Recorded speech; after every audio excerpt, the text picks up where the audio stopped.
سلام، صبحتون بخیر. امروز خیلی شانسی، انگار که باید اصلا ویدیو یوتیوب میگرفتم.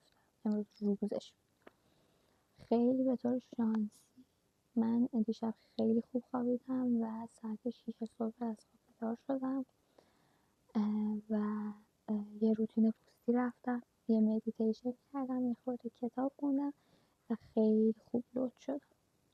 دلیلش هم الان بهتون میگم و باید بهتون بگم که خیلی خوش اومدین به قسمت اول دغدغه‌های مفید زندگی من که قراره راجع به دیسیپلین صحبت کنیم. دیسیپلین رو نمیدونم تا الان چه تعریفی ازش داشتین و چی توی ذهنتون از دیسیپلین، ولی من تعریف واحدی که راجبش تحقیق کردم و خودم از نظر خودمه و چیزی که من دیسیپلین میدونمش رو میخوام براتون باز تعریف کنم و بعدش بریم سراغ اینکه لازمه اینکه تو به یه دیسیپلینی برسی چیه و در نهایت شروعش کنیم توی زندگیمون و به صورت کاربردی ازش استفاده کنیم. ببین، من با چیزایی که خودم بهش رسیدم و دارم اجرا میکنم به 3 تا بخش از دیسیپلین رسیدم که یکیش میشه پروتکل صبحگاهیت و بلاک های عمل کردی تو و پروتکل خاموشی شبانه. من میخوام از پروتکل خاموشی شبانه صحبت کنم که میشه شروع دیسیپلین تو و لازمه این که تو این دیسیپلین رو بخوای به وجود بیاری باید چیکار کنی. ببین، معمولا همه میگن من از فردا فلان کار شروع میکنم، من از شنبه فلان کار شروع میکنم. یعنی در واقع منتظر روزی هن که این انگیزه به وجود بیاد. در حالی که منتظر این انگیزه به وجود بیاد، تو برای اینکه دیسیپلین داشته باشی اصلا احتیاجی به این نداری که انگیزه داشته باشی. تو باید شروع کنی به انجام دادن اون کار و بعد در جهت انجام دادن اون کار به خودت انگیزه رو بدی. و اصلا چیزایی که قرار ما تو این روتین خودمون قرار بدیم که جز دیسیپلین بشه برامون و بعد وارد دیسیپلین های خیلی بزرگتری که قرار توی زندگیمون شکل بگیره بشیم، یه سری چیزا هستش که باید بدونیم. ببین، تو این دیسیپلینی که من دارم راجعش با تو صحبت میکنم اصلا هدف عالی بودن نیست، هدف بهترین بودن، پرفکت بودن، بهترین بودن نیست. یعنی تو قرار نیستش که 5 صبح بیدار شی، پاشی بری بدوی به بهترین استایل، به بهترین قیافه، صبحونه آنچنانی درست کنی، بشینی سر کارتو بری، انرژی داشته باشی فلان. یعنی قرار نیست از یه کار خیلی بزرگ شروع کنی و اصلا هم هدف این نیستش که تو همه کارهایی که میخوای انجام بدی از روز اول عالی باشی، یعنی پرفکت باشی، و فقط قراره که تو پایبند بودن رو یاد بگیری. در درجه اول پایبند بودن رو یاد بگیری. چجوری پایبند باشی؟ ببین، یه قانونی وجود داره به اسم قانون 5 دقیقه که اگه کتاب‌های عادت‌های اتمی رو خونده باشین یا اینکه بهتون پیشنهاد میکنم که اگه نخوندین بخونینش. داره راجع به طور خلاصه بخوام بگم راجع به این صحبت میکنه، اسپویل نمیکنم خیلی. داره راجع به این صحبت میکنه که تو میتونی با عادت‌های کوچیکی که توی زندگی خودت برات خودت ایجاد میکنی و اون عادت‌های کوچیکو با تایم‌های خیلی ریز و بازه‌های زمانی کوتاه کوتاه کوتاه هی ادامه میدی و به خودت فشار نمیاری و خودتو اذیت نمی‌کنی، ولی میگی که من در این حد میتونم مثلا در حد 2 صفحه میتونم کتاب بخونم، در حد نیم ساعت میتونم درس بخونم، در حد 20 دقیقه میتونم مدیتیشن کنم و خیلی کارهای دیگه که میتونی حتی مثلا 5 دقیقه بیشتر انجامش ندی. بهش میگن قانون 5 دقیقه که تو میتونی هر کاری رو 5 دقیقه فقط براش زمان بذاری ولی حداقل انجامش دادی. درش داری نمیگه که تو شاید پرفکت نباشی ولی حداقل انجام دادی. این کار از انجام ندادنش خیلی بهتره.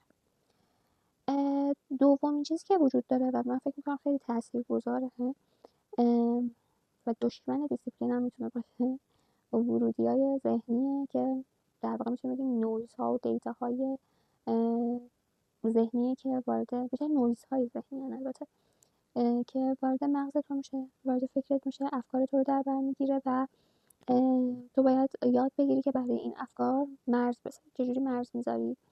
تو بلاک‌های عمل کردی تو روشن میکنی و به خودت میگی که اوکی، من الان این اومد تو سرم، فکرم درگیر این قضیه شد، مینویسیش یادت میمونه که این قضیه فکر رو درک کرد، ولی میگی الان من فلان کارو دارم بعد انجامش بدم. بعد یه تایم و بازه زمانی رو توی شب، عصر یا تایم خالیت بر خودت قرار میدی و میشینی راجع به اون مسئله به طور واضح شروع میکنی به نوشتن. هر چیزی که از اون چیز تو توش مغزت داری راجبش فکر میکنی و مینویسی. بعد میای میخونیش، یه تقسیم بندی، یه چیز ارائه شده از اون دغدغه به تو داده میشه که مشکل اینجا بود، مشکل اونجا بود، که حالا شاید در طی زمان مثلا این قضیه طول بکشه که تو بخوای به این برسی. سومین پروتکل میشه خاموشی شبانه یا پروتکل خاموشی شبانه. اینا رو اسمایی که خودم گذاشتم روش، شما اصلا خیلی جدیش نگیرید، فکر نکنید درسه و اینکه صرفا به اون محتوای توجه کنید که دارم میگم. این پروتکل خاموشی شبانه مربوط به چی میشه؟ مربوط به تایم خواب شما میشه که باید تنظیم باشه. من نمیگم تو ساعت 9 شب برو توی خواب، تخت خوابت و بگیر بخواب و ساعت 5 صبح بیدار باش. نه، من اصلا منظورم یه همچین چیزی نیست و یه همچین خواستی از تو ندارم. ولی میگم که سر یه تایم، اگه تو 12 بخواب، 7 ساعت خوابتو داشته باش، ولی 12 خوابیدی 7 بیدار شدی، 8 بیدار شد، 7 ساعت بیشتر نخواب. و اینکه تو اگه هر شب 11 میخوابی، مثلا 6 بیدار میشی یا 7 بیدار میشی، فردا شبم همینو داشته باش. نه اینکه 7 ساعت رو داشته باشی ولی مثلا 2 شب بخوابی 10 صبح باشی. یعنی یه روتینی بخوای بری که سر این ساعت من باید خواب باشم. حالا 10 دقیقه یه رو من اون وقت خیلی چیزی نیست. یه وقتی هم آدم انقدر فکرهای پریکنده و پریشونی افکار داره که حالا میبینی نیم ساعت هم دیرتر خوابت میبره. ولی وقتی میری توی تخت خوابت به منظور رفتن به خواب بری و موبایل رو از خودت دور کن.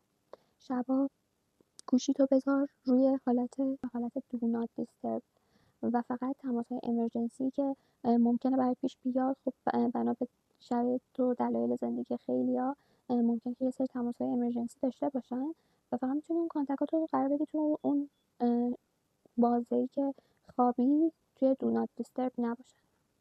حالا دیگه اینا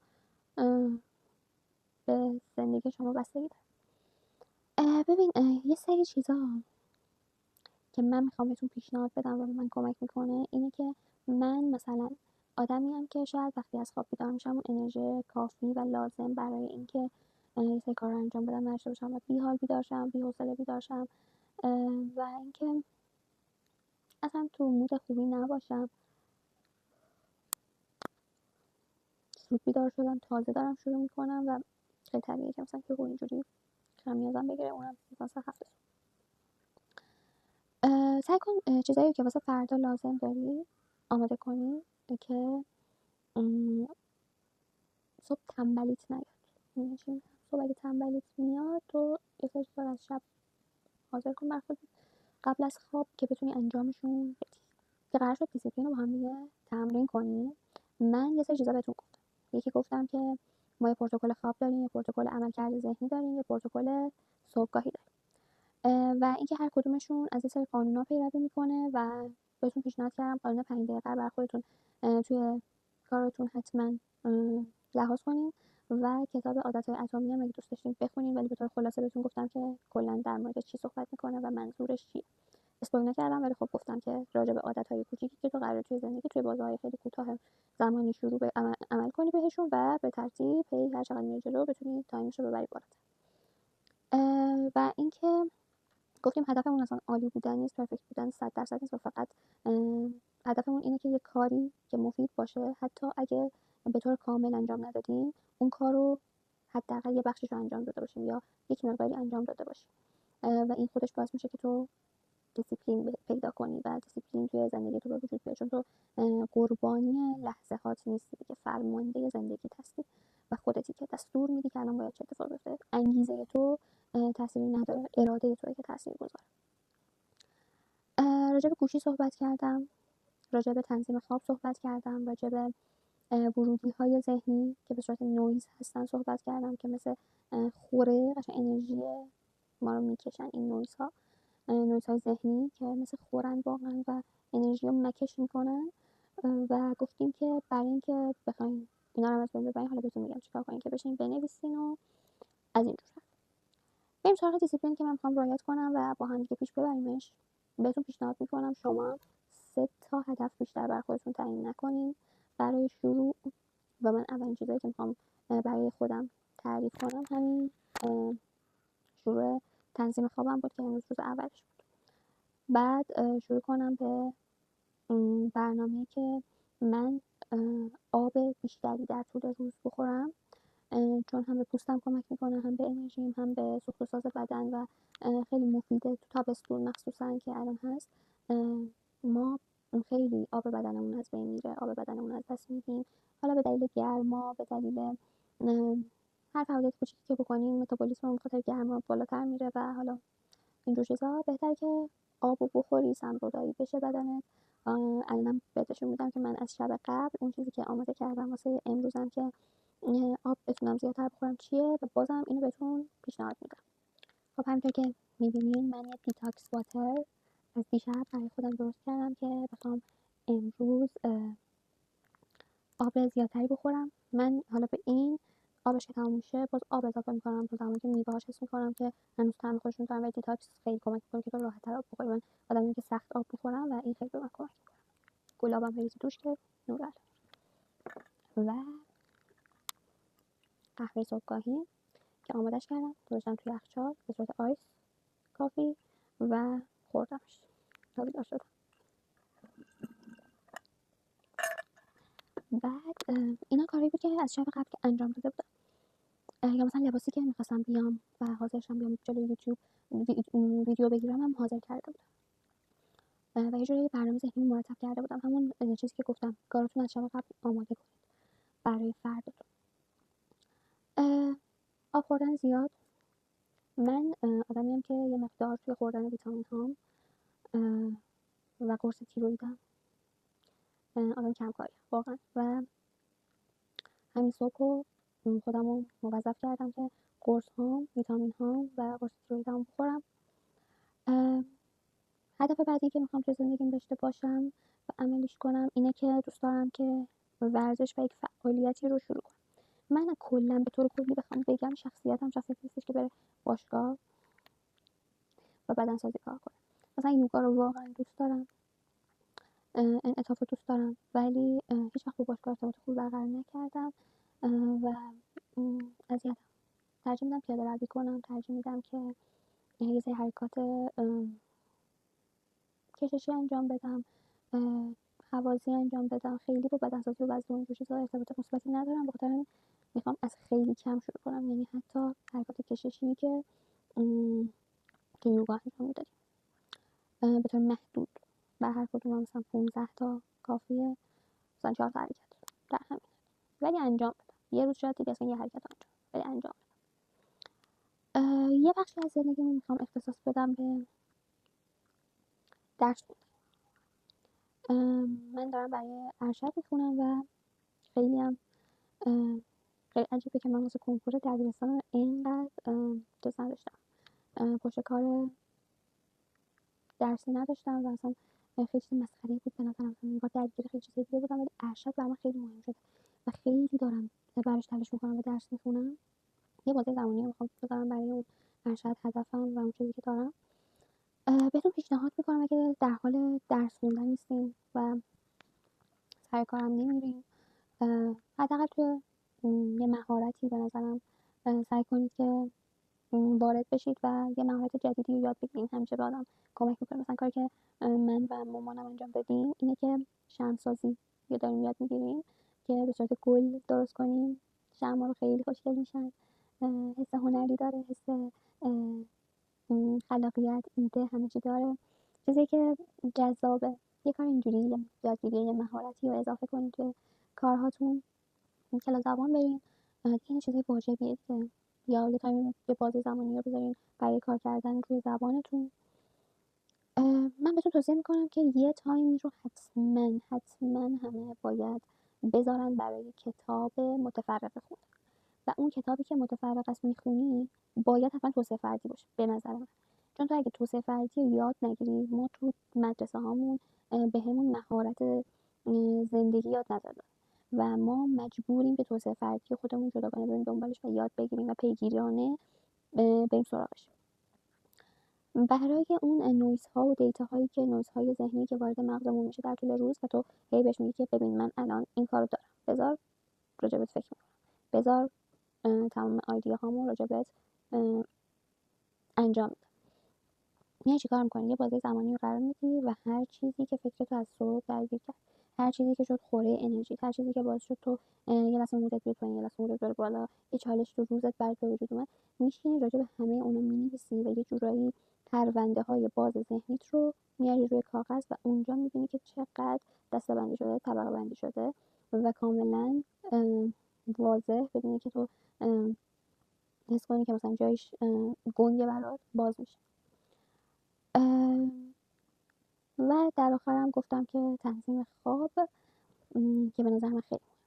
حالا این دیسیپلینی که ما شروع کردیم در واقع برای هر کس متفاوته، هر کس میتونه یه سری چیزا رو انجام بده، شاید خیلیا روتین زندگیشون همینایی باشه که من گفتم، ولی اینا چیزایی که من باگ داره زندگیم توشون و دوست دارم که توی این هیته پیشرفت کنم و خودم رو ارتقا بدم. به همین دلیل توی این هیته دارم تمرین میکنم و شما میتونید شانس خودتون امتحان کنید، در خودتون 3 تا هدف تا 5 تا هدف کوچیک در نظر بگیرین، ولی اونایی که بهتون گفتم مهمه رو حتما انجام بدین، که خواب، ورودی ذهنی و پروتکل صبحگاهیتون رو حتما رعایت کنین. امیدوارم که از این ویدیو خوشتون اومده باشه، امیدوارم که بتونید کلی ویدیوهای مفید به درد بخور واقعا درست کنین و بتونیم به همدیگه کمک کنیم، به رشد همدیگه کمک کنیم. من سعی میکنم یه سری ولاگ ها هم از روزمره خودم که حس میکنم روز پرکاری دارم براتون درست کنم، حتما بذارم، شاید براتون جالب باشه. پیگیرانه بهتون میگم که هنوز در حال حاضر دارم روی این کار کردن، روی دیسیپلینم کار میکنم یا نه و براتون توضیحات کامل توی همه ویدیوها میدم. دوستتون دارم. مرسی که ویدیوی منو تا اینجا نگاه کردین. ممنون میشم که اگه براتون مفید بود و حس میکنین برای کس دیگه هم میتونه مفید باشه و هر کسی که دوستش دارین که دوست دارین اونم پیشرفت کنه، این ویدیو رو بفرستین، برام کامنت بذارین، راجع به این مسئله صحبت کنین و بتونیم با هم تعامل داشته باشیم که بتونیم تو ویدیو بعدی هم مثل چیزا راجعش بگیم و در نهایت سابسکرایب هم کنین که بتونیم پیشرفت کنیم با هم دیگه. خیلی خوشحالم میکنیم. دستتون درد نکنه از اینکه این ویدیو رو دیدین و امیدوارم که با هم مفید واقع بشه.